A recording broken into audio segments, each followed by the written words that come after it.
Quand j'ai besoin de m'aérer entre plusieurs séries ou à l'intérieur d'une série même, besoin de s'aérer l'esprit tout simplement, je vais utiliser une technique totalement différente de ce que j'ai l'habitude de faire. Entre autres, là je vais vous parler d'une pâte à modeler que j'ai choisie entre de nombreux autres en testant tout ce que je trouvais dans le commerce. Et bien sûr, celle-ci, vous allez voir, elle est très particulière.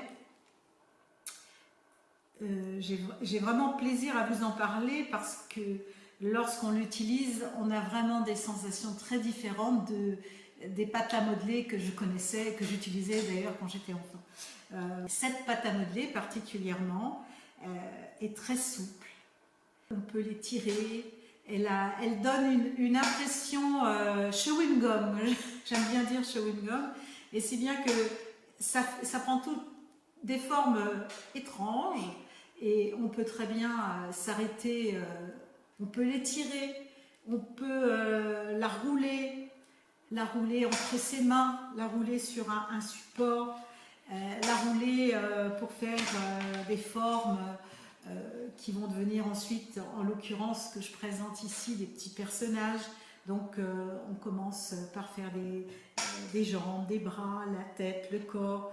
Et puis on peut aussi se lancer dans des formes très différentes de ce qu'on a l'habitude de voir, juste sentir ce que va nous offrir cette pâte et puis laisser faire un petit peu le jeu.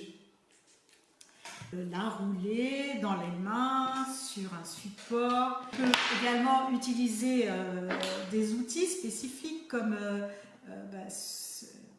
utiliser comme ce petit rouleau en plexi.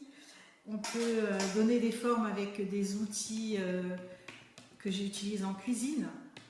J'ai choisi celui-ci. Et puis on peut continuer à jouer à l'infini, mais vous pouvez utiliser vraiment tous les outils selon votre inspiration du moment. Et puis alors, on n'est pas satisfait, on reforme une boule, hop, et on recommence. Alors, je voulais simplement faire cette petite démonstration pour vous montrer en mélangeant deux couleurs. Donc, on peut très bien, vous voyez, mélanger comme ça. Voilà ce que ça donne. On peut recommencer et si on mélange trop, bien entendu, on obtiendra un gris presque. Une autre possibilité.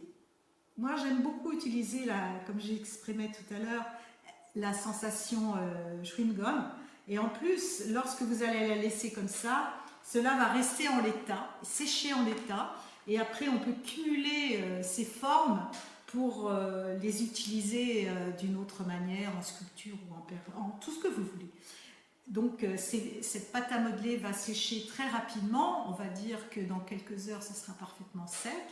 Et c'est à laisser votre inspiration vous guider pour l'utiliser selon les projets qui vous viennent à l'esprit. Comment je procède? Eh bien, je vais me fixer un jeu. Le plus souvent, ça sera un jeu qui sera dans une durée limitée. Il faudra aller vite, il ne faut pas cogiter, il faut que le mental s'aère, donc il faut être au fil de l'outil, au fil des mains, des doigts, de la pâte et se laisser faire. Donc vraiment, j'utilise un temps très court. Là, je me propose de vous parler de ces petites figurines que j'ai donc réalisées avec du noir et ensuite que j'ai peint avec une peinture acrylique brillante. Ensuite, je m'amuse à les mettre en scène.